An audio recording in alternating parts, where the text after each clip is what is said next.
you and I spoke a couple weeks ago, and I've been listening into your Shift Network course, and it's been very helpful because anytime that I find myself either in fear, anxiety, or feeling, scary symptoms, oh my God, there's something wrong with my body, I just like, that's Wetiko. And just by realizing that, the light bulb goes off, I see the silence, there's nothing wrong. And that right there, to Yeah. me, is a very healing moment. So by Right. recognizing that Wetiko even exists, that is a healing. Yeah, yeah, yeah, absolutely. And here's another example. Say somebody on the political stage, a president, a prime minister, whoever, and say if people are really freaked out by this person and they're like, oh, he's, possessed by Wetiko. Yeah, any person, just like an archetype, we can be possessed by an archetype of the collective unconscious, and then we literally embody that archetype. But if we think, oh, that person has Wetiko and I don't, well, guess what? Wetiko feeds off of separation. And as soon as there's separation, there's fear. So the idea is that, oh, wait a second, if that president or whoever is embodying Wetiko, and if we actually have the recognition of the dreamlike nature, which is to say, well, he's just a dream character, he's just reflecting that part of me, then all of a sudden you've dispelled that sense of separation. And the manifestation of Wetiko in your waking dream through that person, instead of creating fear and separation, has increased your awareness and made you realize the dreamlike nature, you know? And if you remember what I was saying, the way to see through Wetiko is to see the dreamlike nature and to see through the imagination that we exist as separate selves, you know? Now, here's another thing that I think would be so helpful for people to really hear. So I began going through my own process. We're all in a process of awakening. And for me, it happened a number of years ago in 1981. And I was a young kid in my mid 20s. And all of a sudden, I realized after a while, oh my God, I've gotten enlisted in a shamanic initiatory process. Now, I didn't know a thing about shamanism at that point, but I've since not only studied it, but it's been a 24/7 process that I've had to navigate.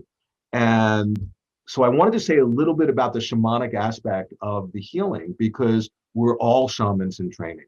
Okay. And a shaman, no one in a million years would ever consciously decide to be a shaman. You'd have to be out of your mind because the suffering is so overwhelming, and it could drive you totally insane.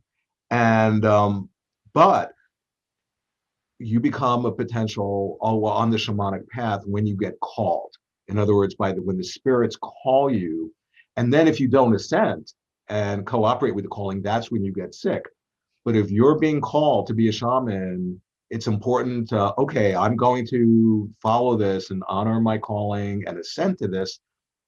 And invariably, it involves a descent into the underworld, into the unconscious, into the darkness, confronting evil, death, insanity, all those things. And just trust me, I'm talking from my own experience.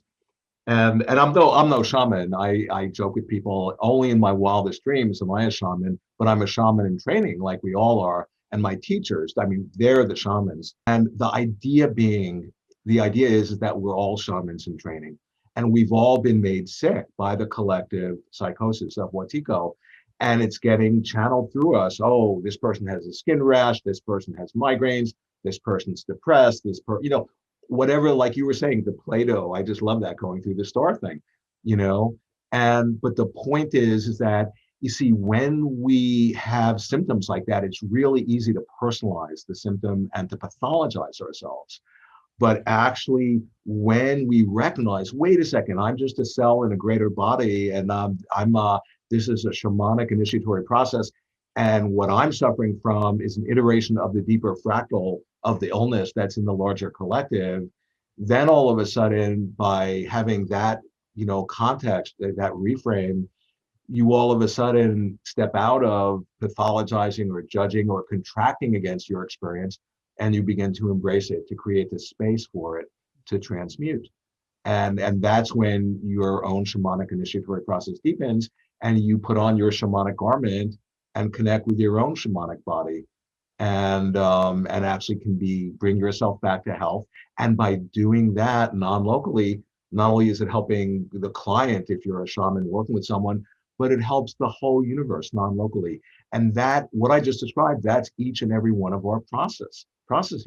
And it's really helpful to, to have the recognition of that. To be called into the dismemberment process, it can be very painful. And part of that can even be, well, again, going back to what you said earlier about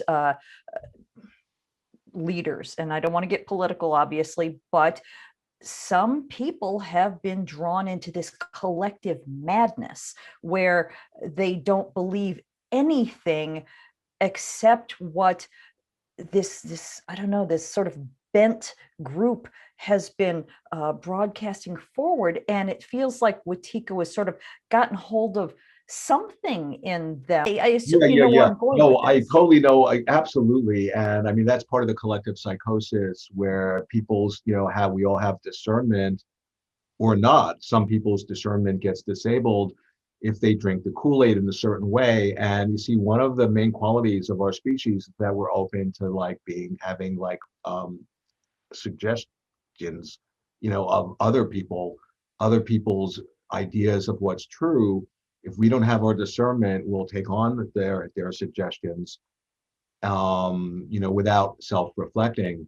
And you see, one of the ways the collective psychosis works is that when people, so say if somebody is out of balance and is, infected by Wetiko and is, sort of disoriented and has a particular madness, if they meet somebody who's holding up a mirror and reflecting back their madness, they're going to see that person as insane.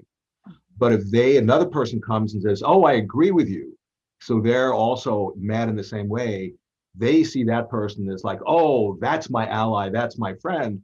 And so then basically what happens is that they tend to attract people who see, the same sort of crazy viewpoint that they do, and they all reinforce each other's distortion. And it literally creates an impenetrable bubble where anybody from the outside who's trying to reflect back, that they're out of balance or they're not seeing correctly or they're projecting or that they're mad, instead of getting self-reflectively considered, that then becomes more evidence of, oh, they're just crazy. And all of us, the members of our club, we're the patriots and we're the ones who are in touch, who possess the truth and reality. And by doing that, you see, I want to point out, Wetiko is an inner disease of the soul. Remember that I said it actually somehow is able to extend itself out in the world and express the psyche of someone under its thrall, express it through the medium of the outside world. Just consider that group that's gone collectively mad and is reinforcing their own madness. They're totally entrenched in an us versus a them paradigm. They're polarizing and saying, "Oh, the other people are mad. The other people, they're the evil ones. They're the ones who aren't patriots." So their inner state of disassociation, their inner state of polarization is actually getting dreamed up and played out in the outside world. That's an example of what I mean, that Wetiko is an inner disease of the soul that actually, really somehow in a magical way, synchronistically, is able to reflect back the state of a psyche that's under its thrall. And just one final thing, when you talk about no person in their right mind ever would like, "Oh, I'm going to voluntarily become a shaman." I mean, they just have no idea what they're in for. And yeah, you have to go through this dismemberment, a death rebirth, but the healing of that involves remembering, putting all of the disassociated parts. It's a shamanic soul retrieval where we regather all the parts of ourselves that we projected out, that we've disassociated from, and we remember. And the thing we actually remember, it's not something in a sense temporal. Like, yeah, you might have a memory of, oh, when I was a child, this happened and there was bad trauma. Okay, but I'm talking about remembering something atemporal, something outside of time, something of eternity. And that has to do with you actually remember who you are. Because in a sense, Wetiko, before I actually found the word Wetiko, I was writing about it. I called it malignant egophrenia, ME disease, me disease. It's a misidentification of who we think we are. we then, here were these unbelievably creative, godlike beings who are also human beings, co-joined. And yet we think with these like small, limited, beings, that's the me disease. And then we think, oh, I'm separate from you. That's the me disease. That's Wetiko.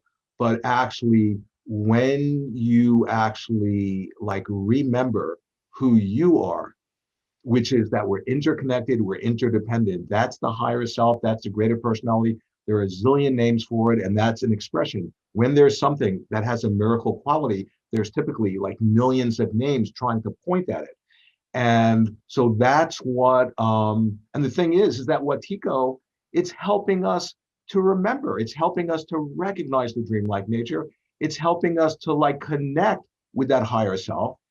So that's why it's literally being called the greatest catalyst for human evolution that there's ever been.